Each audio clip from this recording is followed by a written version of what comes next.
Hello friends welcome to my channel. आज की video में हम बात करने वाले हैं can matter change its state. तो इसी के साथ हम इस वीडियो को स्टार्ट करते हैं। Can matter change its states? We all know from our observation that water can exist in three states of matter: solid as ice, liquid as the familiar water and gas as water vapour. तो हम लोग सब जानते हैं अपने observation के through कि water जो है वो तीनों स्टेट्स में एग्जिस्ट कर सकता है। सॉलिड में आइस, लिक्विड में जो नॉर्मल वाटर है तो वो, और गैस में water vapour. What happens inside the matter during this change of state? क्या होता है इनसाइड द मैटर? ये चेंज, उनके स्टेट्स चेंज होने में क्या होता है उनके अंदर में? What happens to the particles of matter during the change of stage? क्या होगा? What happens to the particles of matter में क्या होगा? वो चेंज होंगे, अपना स्टेट करेंगे। तो एक और है कि मैटर्स को क्या होगा, मैटर्स पार्टिकल्स को क्या होगा? How does this change of state take place? अब ये चेंज कैसे मतलब होगा? We need answer to this question, is not it? हम इन सारे क्वेश्चंस का आंसर अभी करते हैं, ठीक है? Agent clear? ये एक्टिविटी है, ये आप खुद देख लेते हैं, जाके आप समझ पाएंगे ज़्यादा अच्छे से। तो हम लोग यहाँ से देखते हैं, ठीक है? On increasing the temperature of solids, the kinetic energy of the particles increase. Due to the increase in kinetic energy, the particles of start vibrating with greater speed. तो देखिए, जब हम लोग टेम्परेचर इंक्रीज करते हैं सॉलिड पार्टिकल्स का, solid जो मतलब मान लीजिए कोई भी सॉलिड्स को, तो उनके के पास काइनेटिक एनर्जी जो है वो पार्टिकल्स को इंक्रीज रहेगा, पार्टिकल्स काइनेटिक एनर्जी इंक्रीज रहेगा। अब इसके कारण increase in kinetic energy, particles vibrate करना शुरू कर देंगे, वो भी बहुत तेज़ी से। The energy supply by heat overcomes the forces of attraction between the particles. The particles leave their fixed position and start moving more freely. जो एनर्जी सप्लाई होता है हीट के थ्रू, ओवरकम्स द फोर्स जो होते हैं ना, उसे attract करते हैं बिटवीन द पार्टिकल्स, उसे मतलब हीट करने से मतलब उसको अट्रैक्ट करते हैं, और the particles leave their fix position. इस वजह से जो पार्टिकल्स होते हैं वो अपने फिक्स पोजीशन को मतलब छोड़ देते हैं और स्टार्ट करते हैं मूविंग मोर फ्रीली, मतलब फ्रीली मूव करने लगते हैं। A stage is reached when the solid melts and it's converted to the liquid. अब एक स्टेज आएगा जिसमें सॉलिड जो है वो मेल्ट कर जाएगा और बन जाएगा liquid. The minimum temperature at which a solid melts to become a liquid at the atmospheric pressure is called its melting point. तो जो सबसे कम टेम्परेचर होगा जिसमें सॉलिड्स मेल्ट होके लिक्विड में कन्वर्ट हो जाएंगे एटमॉस्फेयर के प्रेशर से, is called its melting point, ठीक है? The melting point of a solid is an indication of the strength of the force of attraction between its particles. जो melting point होता है वो सॉलिड का, तो वो इंडिकेट करता है strength, force of attraction between its particles, okay? The melting point of ice is 273.15 kelvin. अब ये देखिए, जो मेल्टिंग पॉइंट है आइस का वो 273.15 केल्विन है, जिसे हम 273 केल्विन कहते हैं। इसके बारे में और जानेंगे, ठीक है? The process of melting that is change of solid state into liquid state is also known as fusion. तो प्रोसेस है मेल्टिंग होने का, ice change of solid state into liquid state is known as fusion. इसे fusion कहते हैं state. सीखो, when a solid melts its temperature remains the same, so where does the heat energy go? जब भी हम लोग सॉलिड को melt करते हैं तो जो टेम्परेचर होता है ना वो रिमेन्स सेम ही रहता है, और कहाँ फिर वो हीट एनर्जी जाता है गो, तब हम उसी को जानते हैं। You must have observe during the experiment of melting that the temperature of the system does not change after the melting point is release till all the ice melts. तो देखिए, हमने कभी ना कभी ऑब्जर्व किया होगा during the experiment of melting that the temperature होता है of the system does not change, मतलब इसमें जो मतलब सिस्टम मान के चलिए कि मतलब हो रहा है, उससे डज नॉट चेंज, बिल्कुल चेंज नहीं होता है। और after the melting point is reach, जब मेल्टिंग पॉइंट रीच हो जाता है तो जब आइस पूरी तरह से मेल्ट, मतलब आइस का एक पार्टिकल्स भी अगर मतलब छोटा सा पार्टिकल्स भी नहीं बचेगा ना, तब जाके उसका टेम्परेचर इंक्रीज हो, मतलब उसका मतलब टेम्परेचर चेंज होता है। This happens even through we continue to heat the beaker, that is we continue to supply heat. अब ये कैसे होता है? ये कंटिन्यू होगा बेकर को, मतलब जो बेकर होगा उसे हीट करके, that is we continue to supply heat. इस तरह से हम सप्लाई करेंगे हीट का। This heat gets use up in changing the state of overcoming the forces of attraction between the particles. तो देखिए, इससे पहले हम आगे पढ़ें, इसका ये बता देता हूँ कि ये जो हीट है ना वो यूज़ करते हैं चेंज करने के लिए state of by overcoming the forces of attraction. जो फोर्सेज है वो मतलब हटा के बिटवीन द पार्टिकल्स, ठीक है? अब ये 273 केल्विन का आप एक चीज़ जान लीजिए। हाँ ये तो देखिए 273 डिग्री सेल्सियस, क्योंकि केल्विन भी एक टेम्परेचर का यूनिट है। तो इसमें बताया गया है कि जो इज इक्वल टू 273.15 केल्विन, परंतु हम लोग उसे 273 केल्विन भी कह सकते हैं, ज़्यादा मतलब डेसिमल्स में नहीं जाना है, ठीक है?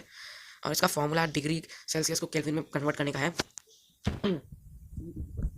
ये -273। सेम वे में के का हो जाएगा C+273 इस तरह से, ठीक है। As this heat energy is observed by eyes without showing and rise in temperature, it is considered that it gets hidden into the contents of the beaker and is known as the latent heat. अब देखिए जो भी मतलब heat energy है जो absorbed हो गया ice के ice without showing any rise in temperature, मतलब बिना कोई टेम्परेचर राइज हुए आइस ने ऑब्जॉर्व कर लिया जब हीट को, तो इस हीट को हम लोग कंसिडर करेंगे हिडन इनटू द मतलब हिडन एनर्जी की तरह हम लोग इसका मतलब कंसिडर करेंगे। और ये अब बीकर के अंदर रहेगा, मतलब वाटर इस सबके जो भी मतलब सॉलिड लिक्विड में चेंज हो गया तो उसके अंदर रहेगा, और इसे हम लोग कहेंगे known as a latent heat, इसे हम लोग लैटेंट हीट कहेंगे, ठीक है। The word latent means hidden, जो लैटेंट वर्ड है उसका मतलब है हिडन, ठीक है ना। The amount of heat energy that is required to change 1 kg of a solid into liquid at atmospheric pressure of its melting point is known as the latent heat of fusion. तो जो amount of heat energy, तो जितना heat energy required होता है change करने के लिए 1 kilo solid atmospheric pressure याद रहेगा, एटमॉस्फेरिक प्रेशर को हमेशा कांस्टेंट रखेगा। अगर आप टेम्परेचर को चेंज करके मतलब टेम्परेचर को लेके मतलब उसका मतलब स्टेट चेंज करना चाहते हैं, इसके बाद हम लोग टेम्परेचर एक बार सीख लेंगे टेम्परेचर वाला कैसे होता है, इसके बाद हम लोग प्रेशर के थ्रू पढ़ेंगे, उसमें टेम्परेचर को कांस्टेंट लेंगे। At its melting point is known as the latent heat of fusion. अब फ्यूजन के बारे में हम लोग जान चुके हैं, सॉलिड से लिक्विड में ट्रांसफर होने को फ्यूजन कहते हैं, और लैटेंट हीट यानी छुपी हुई जो हीट की एनर्जी है वो मतलब तो इन दोनों को मिक्स करके बनाएगा लैटेंट हीट ऑफ फ्यूजन, ठीक है। So particles in water at 0 degree Celsius 273 kelvin have more energy as compare to particles in ice at the same temperature. तो देखिए जो पार्टिकल्स वाटर के होते हैं वो 0 डिग्री सेल्सियस यानी 273 केल्विन कहते हैं हैव मोर एनर्जी, उनके पास ज़्यादा एनर्जी होता है कंपेयर किया जाए particles in ice at the same temperature, ठीक है। वाटर के पास ज़्यादा मतलब एनर्जी होता है आइस के मुकाबले में, ठीक है, वही सेम डिग्री पे। When we supply heat energy to water, particle starts moving even faster.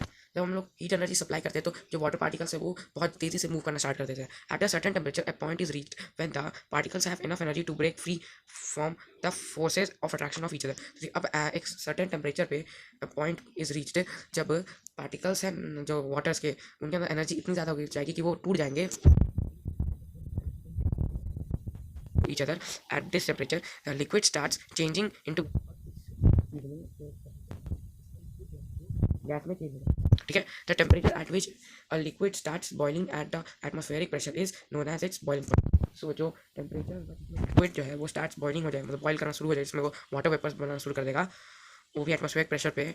इस चीज़ को हम लोग जानते हैं बॉइलिंग पॉइंट के वजह से, ठीक है। Boiling is a bulk phenomena, जो बॉइलिंग है वो एक बल्क फेनोमेना है। और particles from the bulk of the liquid gain enough energy to change into the vapor state। जो पार्टिकल्स है फ्रॉम द बल्क उनका लिक्विड गैसेस में लिक्विड गेन इनफ एनर्जी, उनके पास इतनी सारी एनर्जी होती है कि वो मतलब वाटर वेपर में चेंज हो जाते हैं। आपको पता होना चाहिए कि सॉलिड से ज़्यादा एनर्जी होती है लिक्विड में, और लिक्विड से ज़्यादा एनर्जी होती है गैस में, क्योंकि जो भी लैटेंट हीट जैसे आप कहते हैं तो वो सारी की सारी उसमें मौजूद हो रही है, जिस वजह से वो फ्रीली और ज़्यादा अच्छे से काइनेटिक एनर्जी उनके अंदर बहुत ज़्यादा होता है। For water this temperature is 373 kelvin. अब वाटर के लिए ये टेम्परेचर 373 केल्विन है, और 100 degree Celsius is equals to 273 plus 100 is equals to 373 kelvin.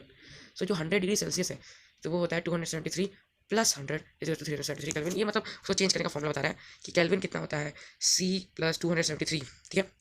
Can you define the latent heat of vaporisation कि लैटेंट क्या होता है। Do it in the same way as we have defined the latent heat of fusion. इसे हम लोग को उसी तरह करना है जैसे heat of fusion को। Particles in steam, that is water vapor at 373 Kelvin 100 degrees Celsius have more energy than water at the same temperature. This is because particles in steam have observed extra energy in the form of latent heat of vaporization. तो देखिए जो particles होते हैं steam के वो water vapours में हो जाते हैं 373 केल्विन में यानी 100 डिग्री सेल्सियस में, और उनके पास ज़्यादा एनर्जी होता है वाटर के मुकाबले में, वो भी सेम टेम्परेचर में, ठीक है। और हम लोग अब जानते हैं this is because steam have absorbed extra energy in the form of latent heat of vaporization। और ये इसलिए होता है कि पार्टिकल्स ऑफ स्टीम्स है वो एक्स्ट्रा एनर्जी देते हैं latent heat of vaporization through, जैसा मैंने स्टार्टिंग में बताया था। अब देखिए ये देखिए छोटे से डायग्राम को जरा गौर से देखिए। सॉलिड स्टेट हीट देने पे मतलब ये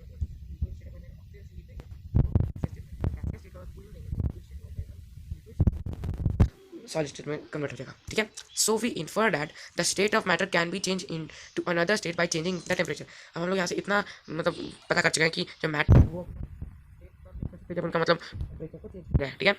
We have learned that substances around us change in state from solid to liquid and from liquid to gas and on application of heat।